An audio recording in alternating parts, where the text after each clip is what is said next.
The last operational screen in the Crimson Nebula Tavern flickered weakly, casting an eerie red glow across the assembled mercenaries. Commander Vexthal ran one of his primary appendages across the deep scar tissue where his secondary arms used to be, a permanent reminder of the day everything changed. The younger mercenaries gathered around his table, drawn by the legendary commander's rare willingness to share stories.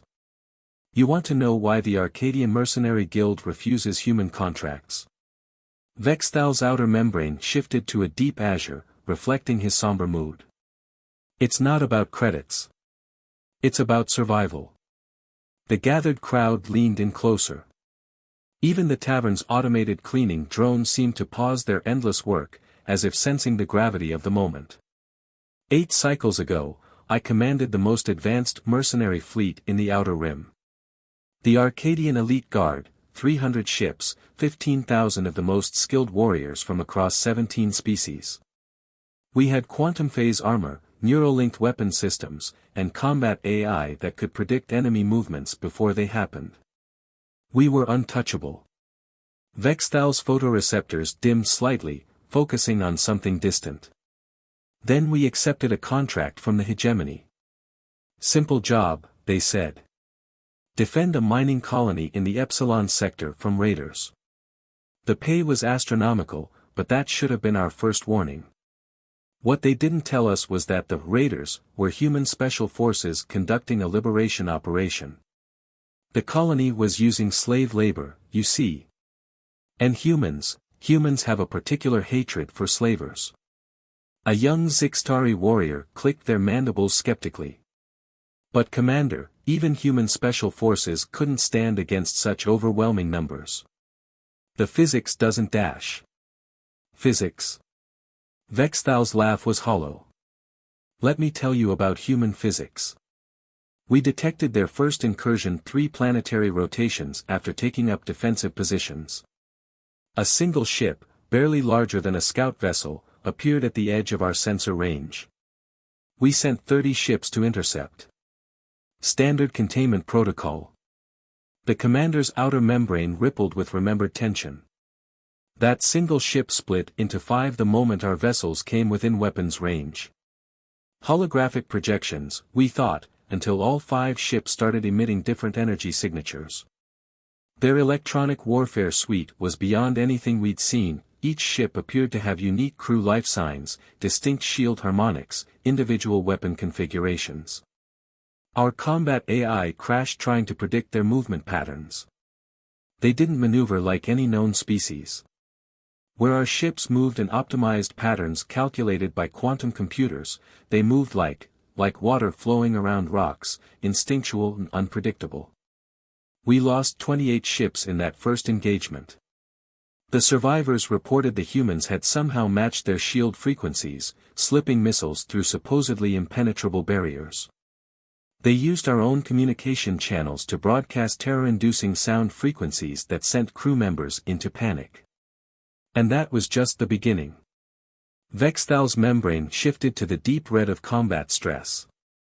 Over the next 6 rotations, we lost ship after ship, facility after facility. They never engaged us directly. Instead, they turned our own technology against us. Security systems locked crews in their quarters. Life support systems developed mysterious malfunctions. Navigation computers suddenly forgot the difference between forward and reverse. But the worst part? The absolute worst part was that they could have destroyed us at any time. We found out later that they had infiltrated our command ship on the first day. They spent a full rotation gathering intelligence, mapping our movements, learning our patterns. They were always 3 steps ahead. On the 7th rotation, I received a transmission on my private command channel. The Human Special Forces commander, she. Vexthal's voice faltered. She thanked us for participating in their training exercise. Said we had helped them identify 17 new tactical improvements for their standard operations. Then she offered to evacuate any of our crew who wanted to leave before they began their main assault on the mining facility. The young Zixtari's mandibles hung slack. What did you do? What could we do? I ordered a full retreat. But she was already broadcasting on all channels. Half our remaining crews abandoned ship immediately. They'd seen enough. The rest of us. He gestured to his missing arms. We learned the hard way that retreat wasn't an option anymore. The humans took that facility with 12 operators. 12. Against the remaining 200 of us. We never saw them coming. Never even got off a single shot. They moved through our defenses like they didn't exist, disabled our weapons like they were toys, and subdued our warriors like they were untrained juveniles. Vexthal's membrane settled into the gray tone of grim acceptance. That's why we don't take human contracts anymore. It's not about whether you can win. It's about understanding what you're facing. Human special forces don't just train to fight, they train to dominate. They turn every weakness into a weapon, every strength into a liability. And they do it with a precision that borders on artistic. The commander lifted his drinking vessel with his remaining arm. So next time someone offers you a contract involving humans, remember this, sometimes the most profitable decision is walking away. Because if you face their special forces, walking away might not be an option anymore. The tavern remained silent long after Vexthal finished speaking, each mercenary contemplating the implications of his words. Outside, the Crimson Nebula pulsed its endless warning, much like the commander's tale, a reminder that in this vast galaxy, some forces commanded respect not through power, but through the calculated application of terror. Captain Nixera checked her quantum phase armor's seals for the third time, a habit that had kept her alive through 100 high-risk operations. Around her, the elite members of Shadow Stride prepared their gear in the cargo hold of their stealth cruiser, each movement precise and practiced. Target is a human research facility on Europa 7, she announced, her crystalline exoskeleton shifting to command purple. Intelligence suggests minimal security presence. Standard research staff, automated defenses, nothing our tech can't handle. Payout is. She paused, letting her secondary eyes blink in sequence, astronomical. Krivek, their tech specialist, looked up from his neural interface calibration. That's what concerns me, Captain. Humans don't leave valuable research poorly defended. Their paranoia is legendary. Which is exactly why we're the best team for this job, Nixera countered. We've cracked harder targets. Remember the Zindar vault? They said that was impossible too. The 12 members of Shadow Stride represented the pinnacle of non-human special operations. Each had been chosen not just for their combat prowess, but for their ability to think like their opponents. Miraleth, their infiltration expert, could phase through solid matter. The twin Kvari sisters could bend light around themselves. Tekran could interface with any known computer system. The facility reportedly contains prototype terraforming technology, Nixera continued, bringing up a holographic display of their target. Our employer wants proof of concept. Data retrieval only, no casualties unless absolutely necessary. The structure appeared simple, a series of interconnected domes built to withstand Europa 7's harsh environment. Regular patrol patterns showed up as predictable green lines on the display. Power signatures indicated standard human security systems. Too clean, muttered Sevrath, their veteran combat specialist. His chitinous armor bore scars from 1,000 battles. Humans are clever predators. They don't show their true defenses. Nixera acknowledged his concern with a respectful click. Which is why we've spent 3 cycles observing. Their patterns haven't changed. Staff rotations, supply deliveries, maintenance schedules, all consistent. Either they're incredibly disciplined. Or it's all for show, Krivek finished, his neural tendrils twitching nervously. Precisely why we're going in with full countermeasures. Nixera activated her armor's camouflage system, her form shimmering before blending perfectly with the cargo hold's walls. Quantum phase shields at maximum. Neural scramblers active. Multispectrum sensor arrays hot. If they're hiding something, we'll see it. The team ran through their final equipment checks. Miraletha's phase shift generators hummed quietly. The Kvari sisters synchronized their light-bending fields. Tekran's cybernetic interfaces glowed with ready status lights. Approach Vector plotted, announced their pilot, Zarkax, his compound eyes reflecting the navigation displays. We'll ride the moon's electromagnetic field lines in. Their sensors will read us as natural phenomena. Nyxera felt the familiar pre-mission tension, an instinct honed by years of high-stakes operations. Something about this mission tickled her threat receptors. The intelligence was too perfect, the security too obvious, the payout too generous. One final note, she said as the team moved toward their deployment positions. If anyone encounters actual human special forces, broadcast the abort signal immediately. Don't try to engage, don't try to hide. Just run. Several team members shifted uncomfortably. They'd all heard the stories, entire mercenary fleets disabled by handful of human operators, veteran combat teams found unconscious in their own security rooms, advanced AI systems turned against their creators. They're still just humans, Tekran said, but his voice lacked conviction. No, Sevrath corrected, his battle-scarred carapace reflecting the hold's dim light. They're Deathworlders who turned their planet's endless attempts to kill them into training. Everything is a weapon to them. Everything is a potential advantage. The ship's stealth field engaged as they entered Europa 7's upper atmosphere, wrapping them in layers of sensor-proof technology. Below, the research facility's domes gleamed under the gas giant's reflected light, peaceful and unthreatening. Nyxera performed one final systems check as they began their descent. Everything was perfect, their approach, their equipment, their intel. And that, more than anything else, made her primary heart race with apprehension. Because in her experience, perfection was often the most convincing disguise for a trap. Shadow stride, she sub-vocalized through their secure channel, execute infiltration pattern Delta. And remember, if anything feels wrong, if even your smallest instinct screams warning, we abort. No questions, no hesitation. The team acknowledged with clicks and subsonic pulses. 12 of the galaxy's most elite operatives, about to attempt what could be either their most profitable mission or their last mistake. As they descended toward the facility's blind spots, Nyxera couldn't shake the feeling that somewhere in those innocent-looking domes, someone was already watching them, waiting for them, preparing to teach them why human special forces had become the galaxy's benchmark for terror. The first sign that everything had gone catastrophically wrong was the silence. Not the usual silence of a successful infiltration, but the absolute stillness that comes from carefully orchestrated emptiness. Nyxera's threat receptors screamed as her team breached the facility's outer dome. No alarms, no security response, not even automated systems acknowledging their presence. The entrance had been perfectly vulnerable to their high-tech infiltration methods.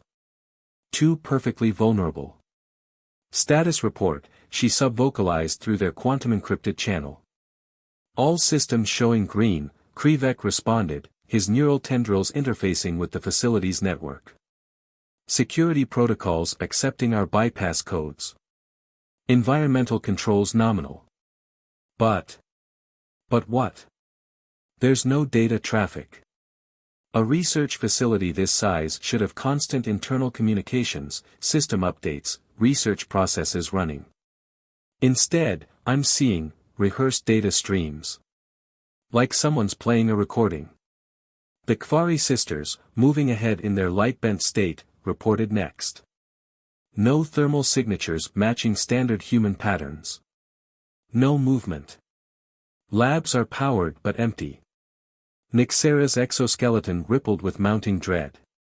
Miraleth, phase scan of the surrounding structure. Their infiltration expert's response came back strained. Captain, the walls aren't right. Their reading is solid on instruments, but when I phase through them, I'm detecting spaces that shouldn't exist. Corridors that aren't on any blueprint. Abort, Sevratha's voice cut through the channel, urgent but controlled. Captain, we need to abort now. This isn't a research facility. It's a dash. His transmission cut off mid-sentence. Not jammed, not interrupted. Simply gone, as if he'd ceased to exist. Sevrath, report. Nixera spun, her multiple eyes scanning in every spectrum. The veteran warrior had been right behind her, covering their rear. Now there was only empty corridor. Contact. Tekran's panic leaked through his professional demeanor. Something's accessing my cybernetics. It's not like any human tech I've ever— Wait, no, that's impossible. They can't be using Dash. His voice cut out too. The facility's lights continued their steady illumination, revealing nothing but pristine corridors and empty labs. Reform on my position, Nixera ordered, her voice steady despite her racing hearts. Defensive formation, all spectrums active. Only half the team acknowledged. The others had gone silent, disappeared into the facility's impossible geometry. That's when they heard it, laughter. Human laughter, echoing through the corridors. Not over speakers or communication systems, but physically present, coming from everywhere and nowhere at once. Impressive tech you've got there, a human voice commented casually, as if discussing the weather. The quantum phase armor's particularly interesting. Mind if we take a closer look? Miraleth screamed, a sound that turned Nixera's hemolymph to ice. Their phase expert had tried to escape through a wall, only to find herself solidifying inside it, held in a state of quantum uncertainty by forces they didn't understand. The light-bending field generators were a nice touch too, another human voice added, this one from directly behind them. The Kvari sisters spun, their camouflage flickering as impossible readings overwhelmed their systems. But you should really account for gravitational lensing at the quantum level.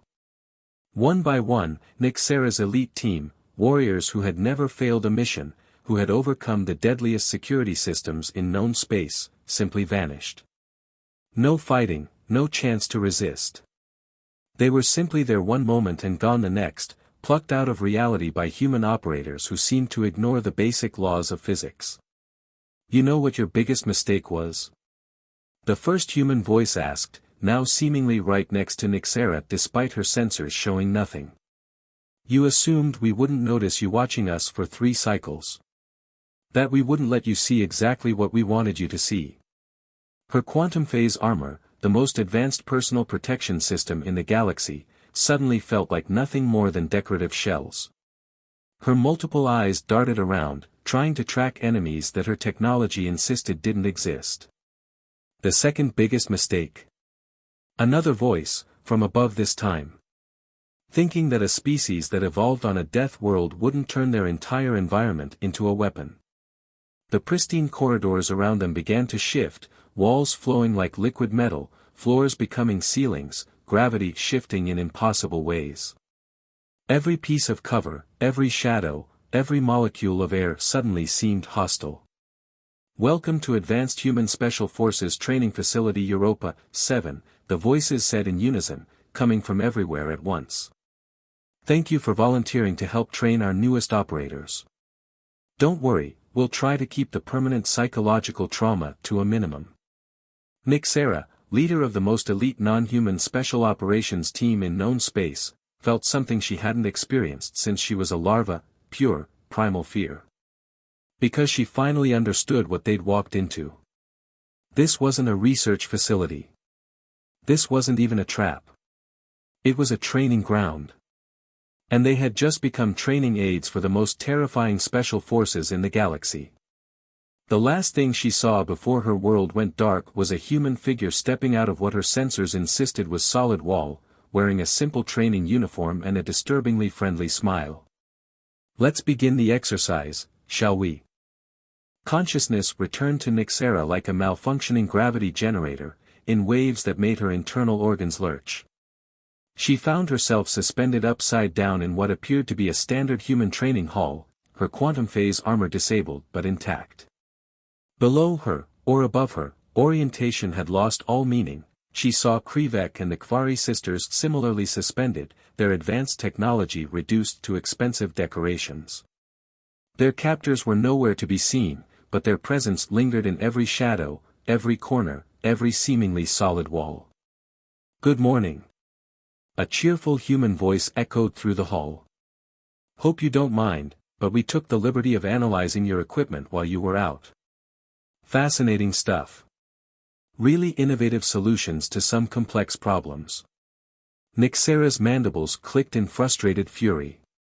"If you're going to kill us, just get it over with." Laughter, that terrible, casual human laughter, filled the space again. "Kill you? Why would we kill perfectly good training partners? Do you have any idea how hard it is to find properly equipped opposition forces for our exercises?" The suspension fields deactivated without warning. The team dropped, their reflexes kicking in as they landed in defensive positions. Their equipment reactivated simultaneously, all systems showing green as if nothing had happened. "Here's the scenario," the voice continued, now emanating from hidden speakers. "You have 30 minutes to exit the facility. All your equipment is fully functional. All exits are unlocked.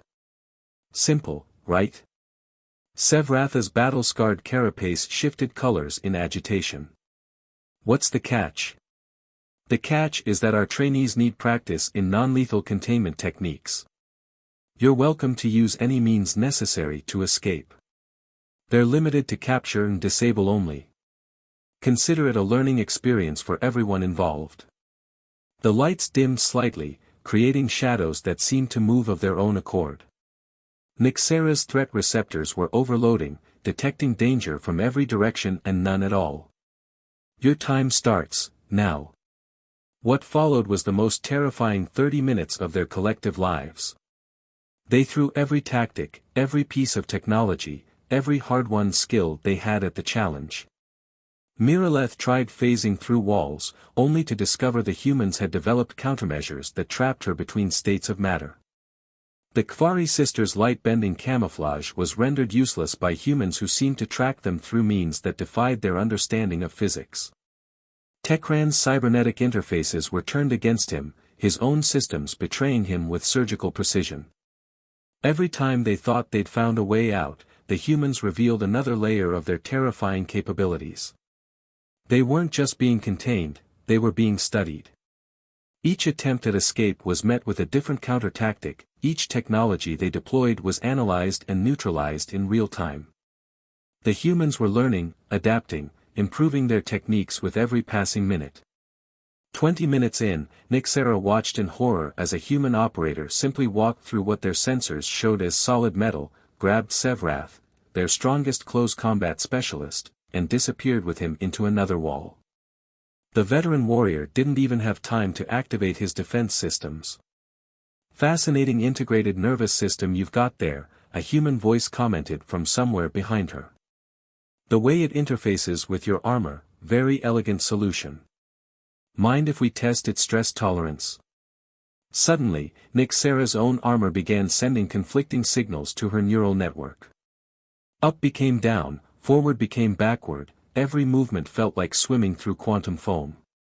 Her multiple eyes reported different realities, each more disorienting than the last.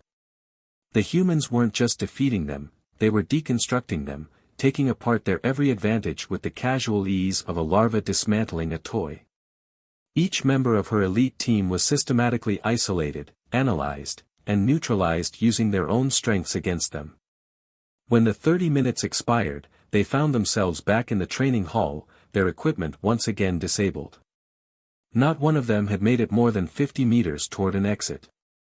"Excellent work, everyone," the same cheerful voice announced. "Our trainees learned a lot about counter-tactics against advanced alien technology. As a token of our appreciation, we'll be sending you each a detailed analysis of the vulnerabilities we discovered in your systems. You know, for professional courtesy." Nixera, her pride as shattered as her confidence in their technology, managed to ask the question that burned in all their minds: "How? How did you counter everything we had?" A human operator finally appeared, stepping out of thin air as if the laws of physics were merely polite suggestions. Simple. We assumed everything you brought was a potential weapon against us, so we turned everything we have into a weapon against you. Your technology, your tactics, even your basic assumptions about reality, they all became part of our arsenal. The operator smiled, and somehow that was more terrifying than any weapon. That's the thing about evolving on a death world. You learn that survival isn't about having the best weapons, it's about turning everything, absolutely everything, into a weapon. The implications of what they'd experienced settled over the team like a toxic atmosphere. They hadn't just failed their mission, they'd become an object lesson in why human special forces were the galaxy's apex predators. Back at the Crimson Nebula Tavern, Commander Nixera sat alone in a dark corner, her crystalline exoskeleton dulled to the gray of profound exhaustion. The drink before her remained untouched. She hadn't consumed anything stronger than filtered water since returning from Europa 7-3 cycles ago. The data chip the humans had given them sat heavily in her primary pocket. It contained, as promised, a detailed analysis of every weakness they discovered in Shadow Stride's supposedly superior technology. But it was what they hadn't included that kept her awake during sleep cycles. "Captain." A familiar voice broke through her brooding. Krivek, their tech specialist, looked as changed as she felt. His neural tendrils, once proudly displayed, now remained tightly coiled against his skull. "The others are here." The remaining members of Shadow Stride filtered into the tavern, each bearing the invisible scars of their training exercise. They'd been the most elite non-human special operations team in known space. Now they were living warnings. The report came in, Nixera said as her team settled around her table. Our employer was a front. The entire contract was orchestrated by the Human Special Forces Command. Why? Miraleth asked, her phase-shifting organs visibly atrophied from disuse. Why go to such lengths? Because, Sevrath answered, his battle-scarred carapace now bearing no visible marks from their encounter, they wanted to send a message. Not just to us, but to every non-human special operations team that might consider taking contracts against human interests. The message was received, one of the Kvari sisters whispered. Neither of them had attempted to bend light since their return. The hegemony's elite forces are standing down operations in 3 sectors where human colonies are expanding. The Zindar Collective has doubled the exclusion zone around human space. Nixera's outer membrane shifted slightly, reflecting the bioluminescent patterns of the tavern's signs. They didn't just beat us. They didn't just counter our every advantage. They turned us into a lesson, Tekran finished. His cybernetic interfaces, once state-of-the-art, had been reduced to basic functionality. The humans' alterations had been too profound to risk keeping the advanced systems. A lesson in human nature, Nixera agreed. We thought we understood them. Thought their predictable patterns and obvious security meant we had the advantage. Instead, they showed us what Deathworlders really are, Sevrath rumbled. Not just survivors, not just warriors. They're adapters. Everything we threw at them became part of their arsenal. Every weakness we tried to exploit became their strength. The tavern had grown quiet, other patrons unconsciously shifting away from their table. The story of Shadow Stride's encounter had spread through mercenary channels, growing with each telling. But the truth was far more terrifying than the rumors. They let us keep our equipment, Miraleth said softly. Let us analyze their countermeasures. But it doesn't matter, does it? By the time anyone uses those countermeasures, they'll have already developed new ones, Krivek confirmed. Everything we learned is already obsolete. That's what makes them so terrifying. They don't just defeat you, they evolve from the experience. Nixera finally lifted her drink, studying the way the liquid caught the tavern's dim light. You know what the worst part is? The human who finally appeared to us. He was a training instructor. Not even one of their active operators. We never saw their actual special forces. The implication settled over the table like a heavy atmosphere. They'd been completely outmatched by humans who were teaching other humans how to be even more effective. So what now, Captain? The Kvari sisters asked in unison, their natural synchronization one of the few things the humans hadn't managed to disrupt. Now. Nyxera's exoskeleton shifted to the deep blue of certainty. Now we do what they really wanted. We spread the word. We make sure every mercenary company, every special operations team, every would-be contractor understands one simple truth. She raised her glass in a grim toast. Human special forces aren't just soldiers or warriors or even predators. They're the evolution of a species that turned surviving a death world into an art form. And the galaxy needs to understand, sometimes the most profitable contract is the one you don't take.